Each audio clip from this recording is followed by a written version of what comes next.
feliz da vida com uma pessoa cujo trabalho eu vivo falando sobre, colocando na minha página do Facebook, porque é um trabalho que eu amo de paixão, que é a Daniela Fossalusa. O trabalho da Dani é maravilhoso, é um trabalho que... Dani não escreve, você não escreve não, né, Dani? Ou escreve? Vou contar um pouquinho. Eu tenho muitos escritos guardados e escondidos, mas agora, recentemente, eu treinei...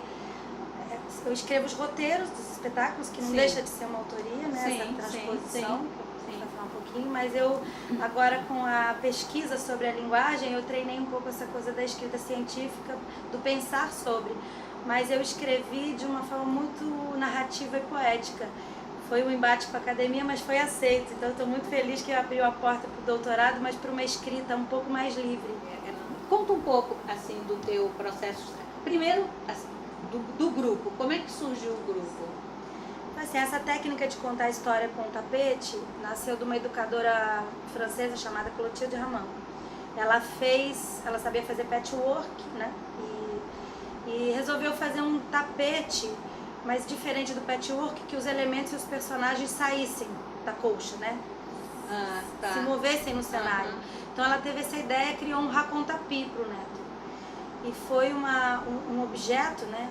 Arte pedagógica que ela viu a potência na brincadeira do Neto e principalmente do convite à literatura, porque ele sempre voltava ao livro para reconfigurar sua brincadeira e chamou os amigos para ver. Então ela viu nessa ideia uma possibilidade de fomento à leitura, um caminho para a literatura, para apresentar a literatura. E aí, enfim, virou um projeto de literatura que é desenvolvido em vários lugares da França e na Europa, chama Racontapi, que a gente traduziu para tapetes que contam histórias, né? E aí, quando eu era aluna da graduação, o filho dela, que é o meu mestre, veio fazer umas oficinas, estágios na universidade. Foi quando eu conheci a linguagem. Já muito apaixonada por literatura, não pensava em ser nem artesã nem contadora de histórias, mas completamente apaixonada. Ele contando aquelas fábulas e contos também contemporâneos, muito apoiados no livro de imagem, como se a história saltasse do livro e viesse para as nossas mãos, né? Que não deixa de ser na literatura também. Salta do livro e vem para dentro da gente, mas essa coisa tátil e a performance com a literatura. Então fiquei muito apaixonada e aí a partir dessa vivência eu resolvi criar o meu grupo que chama Costurando Histórias, o projeto. A gente trabalha a linguagem dos tapetes de histórias. Então a brincadeira vai desde tirar a história do livro, transpor para a materialidade, tipo um mapa, né, tátil, uma maquete da história, até as performances com as crianças. Contar histórias para elas e depois deixá-las brincarem. Então tem um caminho. A brincadeira ela começa já no ateliê, na escolha das histórias, que história que vai virar tapete ou não, até terminar mesmo na mão das crianças. Como também quando vocês apresentam no teatro termina na mão das crianças, né? Então, sempre. Na França, o trabalho ficou muito focado na questão da literatura das bibliotecas. Mas quando ele veio para o Brasil, a gente profanou um pouco a linguagem. Porque a gente explodiu a questão da literatura só nas bibliotecas. Então a gente era convidado para contar história em tudo, desde festa de rodeio, praça, hospital, e fui aceitando a proposta e investigando esse espaço do contar. Então foi a literatura, não só a literatura, como essa situação da oralidade, de contar a história, eu percebi que ela pode acontecer na sala de uma criança, como no palco, no teatro. E em cada lugar desse, ou no leito do hospital, ela vai ganhar uma característica única, mas ela é uma linguagem que passeia, como os livros. Isso é lindo, é lindo. E eu nunca assisti nenhum espetáculo de vocês que as crianças no fim não estivessem lá, misturadas lá com os bonecos, com as coisas, nunca assisti. E hoje eu tenho mais claro que a importância disso. Algumas pessoas falam, mas você deixa mexer, não some um sapo, não some... Porque a criança vai entendendo, ela entende desde o momento que ela precisa ficar no lugar da contemplação, né? Ou saber ouvir, até falar, porque como é muito... Mesmo no teatro ela senta próximo e ela pode falar, a gente acolhe, ela percebe que ela pode falar. Mas também não pode falar o tempo todo, senão a gente não consegue contar a história. Mas ela percebe que tudo isso é possível e no final ela pode sim falar, porque ela vai brincar, vai mexer. Então todas essas instâncias de interação, eu não consigo não consigo abrir mão disso, de deixá-las mexer. Mesmo que aí para isso eu precisei aprender a costurar, porque se estragar um, eu costuro outro. Costura outro. Mas é um Mas prazer. não deve acontecer muito também, Não né? acontece Porque eu muito, acho isso também.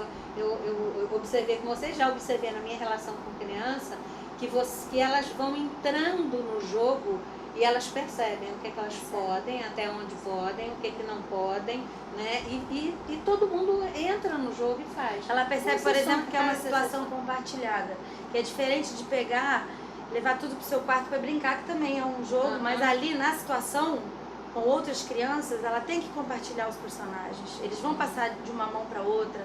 Então tem um aprendizado que tem que acontecer ali que só acontece no coletivo. Tem uma significação, né, que é pessoal, individual, mas que é também ali com os outros. Sim, que é uma coisa muito legal também de você ir ao teatro. De né? você ir ao teatro. Ir ao teatro tem essa... Acho que o livro, quando a gente transpõe para o palco, para outra linguagem, ele está fazendo esse convite, de certa forma, para o coletivo. Porque você, com a relação com o livro, é um pouco mais individual. Você na sua leitura, no seu sofá, sei lá, em que momento que você encontra isso. Quando ele vai para esse lugar da contação de história ou do palco, ele já está pedindo para ser uma situação da história compartilhada. É assim, como é que é o processo da escolha de um livro para transformar? Tem alguma coisa no livro, algumas características que diz assim, esse aqui é bom para isso? Tem. Tem, e eu vou dizer porque que não tem. Mas primeiro eu vou dizer que tem, porque não é qualquer história. Quando a gente vai fazer uma geografia, um mapa da história, quer dizer, aquele mapa tem que comportar toda a narrativa.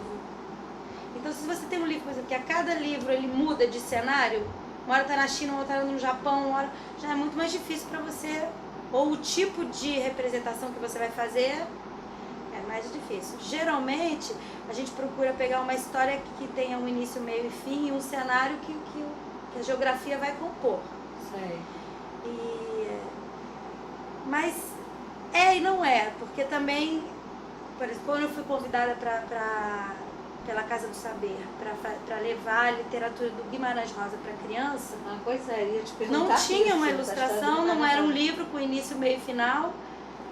A narrativa do Guimarães é mais elaborada, mais complexa, mas foi possível e foi um dos trabalhos que eu mais gostei de fazer. Eu não vi ele isso. pediu uma abordagem completamente diferente e aí tem uma autoria. Quer dizer, como é que era na transposição? Você já tem uma autoria, mas você tem que respeitar o autor, né? Eu respeito muito a proposta do autor, tanto do ilustrador como do autor, para que o livro não seja só um pretexto para ser meu. Mas como que eu ia levar Guimarães Rosa para criança? Não dá para mudar o linguajar dele e ao mesmo tempo não dava para contar o pé da letra ali, que a proposta era fazer uma transposição poética. Então foi um grande desafio onde eu ampliei a linguagem para mim mesma, né? Eu fiz uma compilação de fragmentos de histórias dele e criei uma minha, para costurar. Então essa ideia de costurar a história, porque a gente costura mesmo, costura com panos, mas a gente costura fragmentos literários também, né? Esse conceito de costurar a história. Aí eu peguei vários fragmentos da obra dele para criar o que eu chamei de Pequeno Sertão Veredas. Esse aqui é o do Guimarães Rosa. Esse é o do Guimarães Rosa. Ele entrou como personagem na minha história. Ai, que lindo. E aí nesse processo de descobrir o que do Guimarães Rosa eu ia trazer para a criança eu descobri esse livro, que é um livro com anotações e cartões que ele escrevia para a neta. Ele inventava, do jeito que ele escrevia palavras, ele escrevia signos, ela não sabia ler, né? Então ele escrevia em desenhos, são cartões postais. Foi uma preciosidade que eu encontrei. São cartões e aí tem umas páginas, olha, ele ia contando das viagens para a neta. Gente. E a neta entrou na história também. A Lígia, a gente chamou de Lígia Maria, porque a gente vai. Que aí ele virou vovô. Ele virou o vovô da Lígia Maria. E ele gostava muito de gatos, então a gente criou o Miroldo. Então, assim, você me perguntou se eu escrevo histórias. Eu roteiros. Na E hora aí de fazer dentro, roteiro, ele gostava muito de gatos, esse livro é lindo. Ele mandava pra ela esses. Parece que ele viajava pelo mundo e encontrava esses cartões de gatos. E aí mandava, tinha essa relação afetiva com a neta. Esse livro é lindo. E aí eu peguei essa ideia da vida dele, costurei um pouco da vida dele no tapete. E aí a narrativa que eu criei conta histórias aí sim do livro dele, Primeiros Histórias. Então aqui a gente tem a terceira margem do rio, que é o velho, né, do rio, uma história tão maravilhosa. A menininha de 4 anos, que é um conto lindíssimo. E aí como se fosse uma história dentro da história, eu falo do Guimarães para falar da obra dele e fazer o convite à criança. Aqui também, que é uma história que... E tem os bichinhos, né? Aqui é Soroco, sua mãe e sua filha, que é uma história que fala de loucura, de morte, então, assim, como levar esses temas também, que são um pouco tabu para criança. E no tapete, que eu não trouxe, mas eu fiz como se fosse o sertão mesmo do Guimarães, com os buritis, a boiada. Que lindo. Então é um convite para o universo literário do Guimarães. Os livrinhos, esses livrinhos. Também fazem parte dessa narrativa. E eu acho incrível, porque as crianças, depois de contar, elas vão ao livro mesmo, mas elas vão a esses livrinhos. E eu pego várias crianças, várias anos, eles ficam assim. Acontece alguma coisa ali que só eles sabem, né? Sim, com certeza. Que legal, olha, muito lindo. Aqui tem um mapa, né, do sertão. Então o tapete é como se fosse um mapa também. Aí um mapa de cada história. Nunca um tapete é igual ao outro, como uma escrita não é. Então por isso é que no trabalho que eu desenvolvo, eu não faço uma base para contar várias. Porque cada conto, cada história pede uma geografia, uma escolha de um plano específico. É um cenário, né? Na verdade é um cenário. É trabalhoso, mas eu acho que a criança percebe. Ele é nosso chorão. Acho que a criança percebe esse cuidado também, sabe? Que a gente tem que ter desde a escolha da história até a concepção do tapete e da performance. O Tarraque, meu mestre, que me ensinou essa linguagem, ele diz que o contador de histórias, o ator, né, precisa aprender a música de cada autor. Então é isso, se você vai contar, a gente estava falando, né, que tanto Guimarães Rosa como a Clarice Lispector, como Manuel de Barros, todos eles têm uma contemplação, um espanto com as coisas da vida e que transpõe para a linguagem.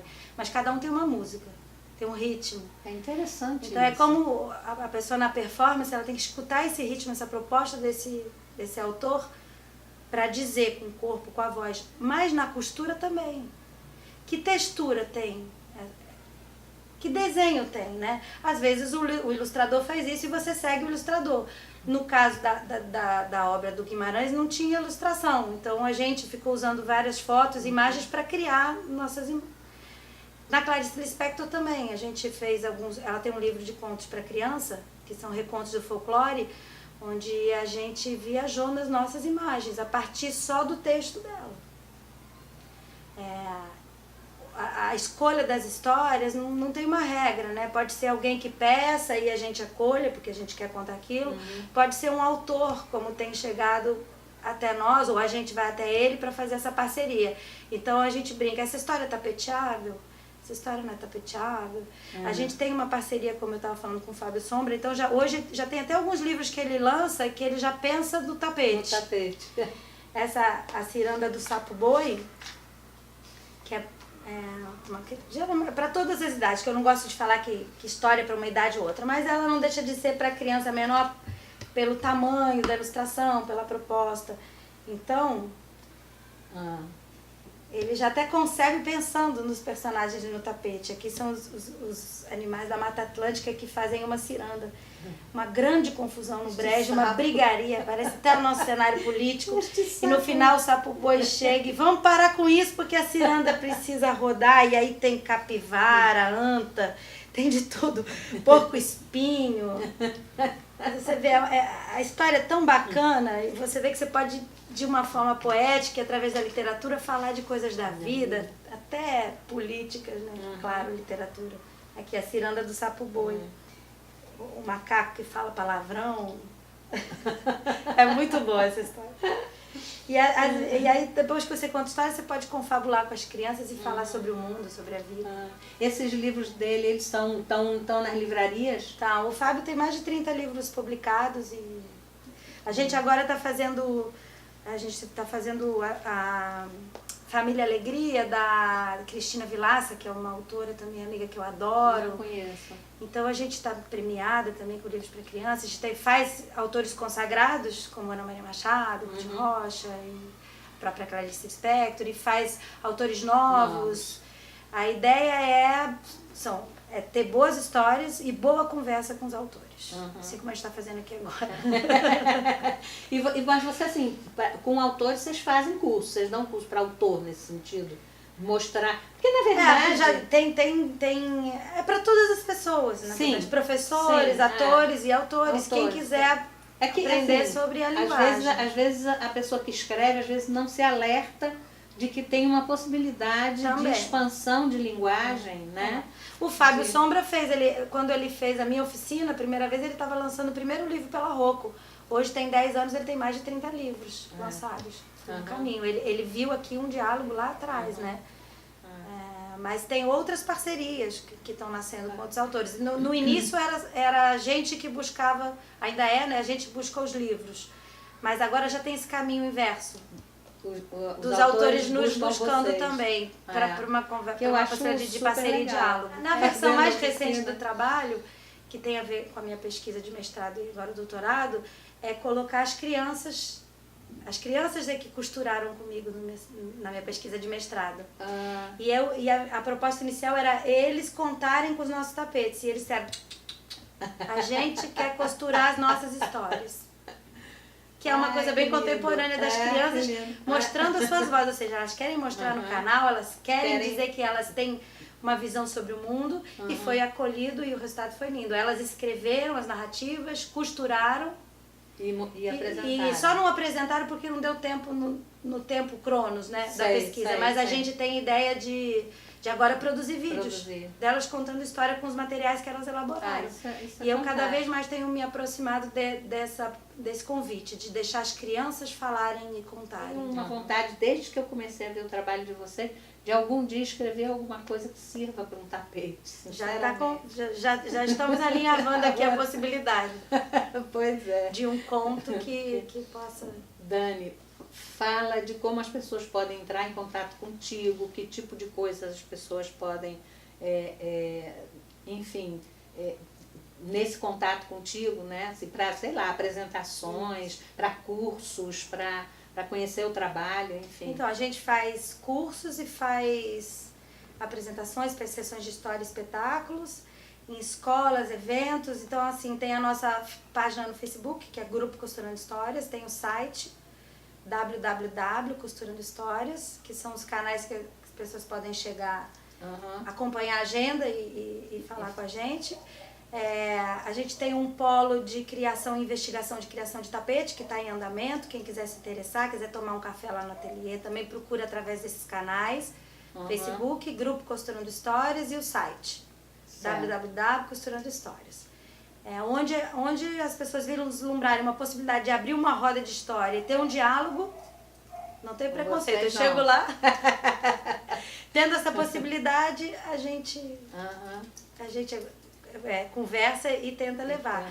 E os estágios e formações que eu dou também estou sempre divulgando na página e no site. Acho que é o melhor canal, porque não é num lugar fixo. Uma hora, acabei de fazer uma no Sindicato dos Professores, às vezes eu vou fazer num SESC, num espaço específico, em estados diferentes. A ideia do trabalho é que vocês viajam também, os né? tapetes passeiam. Passeiam pelo Brasil todo. A gente viaja mesmo no imaginário. A gente vai do Saara, África, Floresta Amazônica, e a gente realmente passeia também porque vai apresentando o trabalho. Ele é desenvolvido em vários espaços. É isso. Dani, amei ter você comigo aqui. Conversa de comadres. Conversa de comadre. E admiradoras, né, mútuas, que eu também... Sim. Eu admiro demais o trabalho de vocês. Muito mesmo. Obrigada, viu? Como é que você deixou o menino ficar neste estado? É preciso curá-lo e curá-lo com presteza.